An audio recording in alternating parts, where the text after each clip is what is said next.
आज के वीडियो में हम लोग देखेंगे कि बाबर कौन था और उसने मुगल वंश की स्थापना कैसे की। बाबर का जन्म कहे कि 1483 में कहे कि फरगाना में हुआ था। फरगाना प्रेजेंट डे कहे कि उज्बेकिस्तान में आता है। बाबर दोनों तरफ से, अपने मम्मी के तरफ से भी एक बहुत बड़े फैमिली से होल्ड करता था और अपने पापा के तरफ से बहुत बड़े फैमिली से होल्ड करता था। उसके पापा के साइड से कहे कि उनके पूर्वज थे तैमूर लंग और उनकी मम्मी के साइड से उनके पूर्वज थे कहे कि चंगेज़ खान। तो ये दो बहुत बड़े डायनेस्टी का कहे कि रूलर्स के घर से आता था बाबर। बट मिडिल ईस्ट में हम लोग देखें, हम लोग सेंट्रल एशिया में देखें कि पावर ट्रांसफ़र का तरीका अलग अलग है। भारत में भी पावर ट्रांसफ़र का तरीका अलग अलग रहता है। तो पावर ट्रांसफ़र का ये कि दो तरीके से होता है। पहला पावर ट्रांसफ़र का तरीका रहता है कि पिता अपनी संपत्ति को अपने जितने बेटे हैं सब में कहे कि बराबर करके बांट दे, और दूसरा संपत्ति बांटने का तरीका रहता है कि पिता अपने सबसे काबिल बेटे को या अपने सबसे बड़े बेटे को अपने संपत्ति का उत्तराधिकारी बना दे। तो तैमूर लंग के ख़ानदान में ये चीज़ें होती थी कि जो भी कहे की संपत्ति रहती थी वो सारे बेटों में बराबर करके बांट दी जाती थी। तो बाबर के पापा जो थे उनके क्षेत्र में आया था कहे कि फरगाना, और महज 12 साल की उम्र में कहे कि बाबर को फरगाना का कहे कि मतलब राजा बना दिया गया था। बाबर फरगाना का कहे कि राजा बना। उसने ये चीज़ें महसूस की कि एक तो कहे कि क्षेत्र कहे कि मतलब कम उपजाऊ है, रिसोर्सेज काफ़ी कम है, और अपने इंटरनल कॉन्फ्लिक्ट्स बहुत ज़्यादा थे। अपने जो रिलेटिव थे उसके, उन रिलेटिव से उनको बहुत ज़्यादा कहे कि डिस्टर्बेंस महसूस हो रहा था। इस चलते बाबर ने सोच लिया कि जो भी हमें कहे कि अपना एम्पायर बनाना है, अपना जीवन में वर्चस्व बनाना है, वो फरगाना में रह के तो चीज़ें संभव नहीं हैं। और उसने अपने आगे की जर्नी के लिए सोचा कि अब फरगाना से बाहर निकलते हैं और किसी नई दिशा में आगे बढ़ते हैं। और इसी के तहत उसने कहे कि आगे बढ़ा और वो पहुंचा कहे कि काबुल।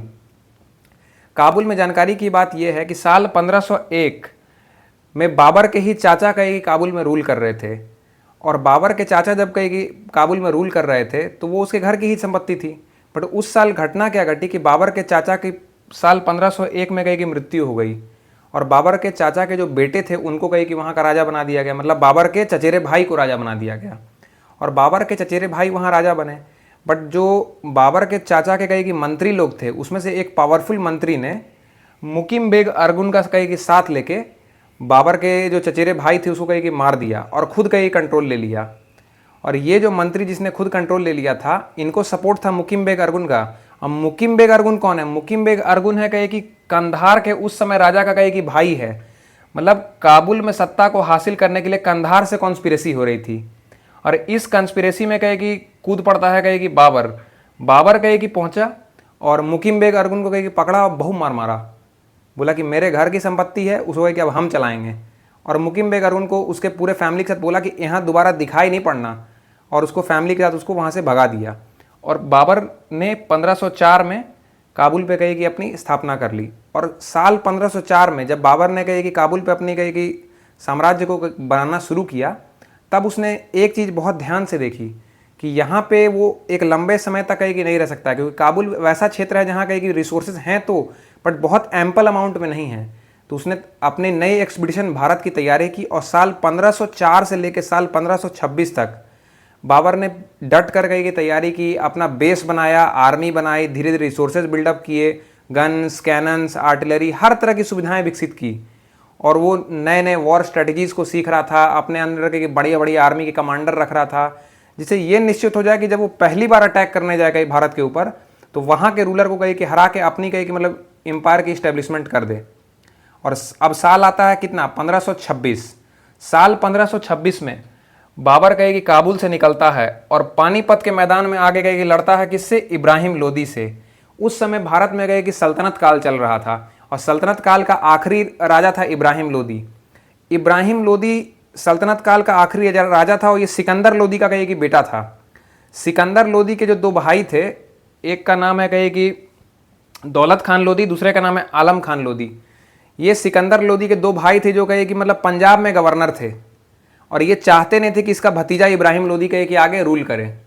तो दौलत खान लोदी और आलम खान लोदी ये पंजाब के कहे कि गवर्नर थे। तो इन्होंने कहे कि काबुल से आ रहे बाबर को पंजाब में कहे कि पूरा सपोर्ट कर दिया, और जितने भी कहे कि दिल्ली सल्तनत की इंटरनल बातें थी, रिसोर्सेज थे, जो जानकारियाँ थी, सारा प्रोवाइड करा दिया।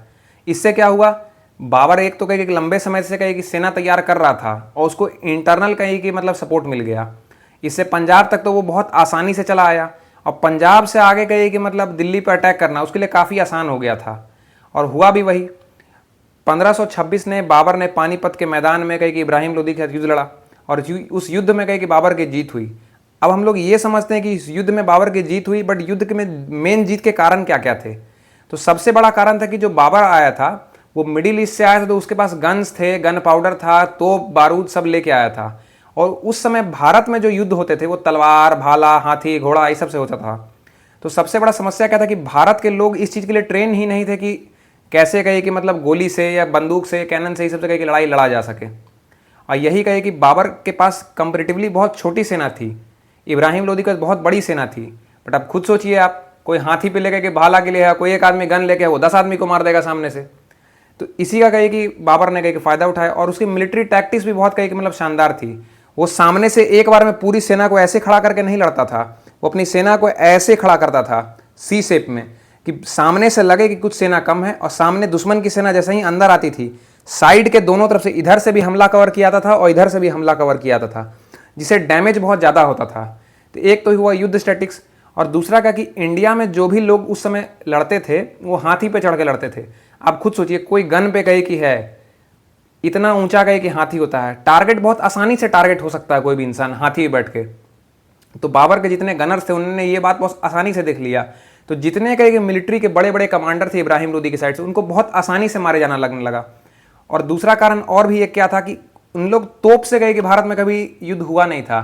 तो जैसे ही कहे कि बाबर की तरफ से कहे कि तोपें चलती थी और इब्राहिम खान लोदी कहे कि अपने तरफ से कहे हाथी लेके आया था, तो हाथी क्या है कि मतलब जैसे ही तोप चला, तोप की आवाज़ से हाथी कहे कि डर गया, और घबराए हुए हाथी, अब हजारों की संख्या में कहे कि मतलब युद्ध के मैदान में हाथी हैं, वो अपने ही सेना के ऊपर रिट्रीट करने लगा। हाथी जब पीछे की ओर भगदड़ मचा तो इब्राहिम लोदी की बहुत सारी सेना कहे कि डैमेज हो गई। और इसी के तहत कहे कि इब्राहिम लोदी जो था अपने ही कहे कि मतलब जंजाल में फंस गया, और युद्ध की पुरानी स्ट्रेटेजी को फॉलो करते करते उसको हार का सामना करना पड़ा।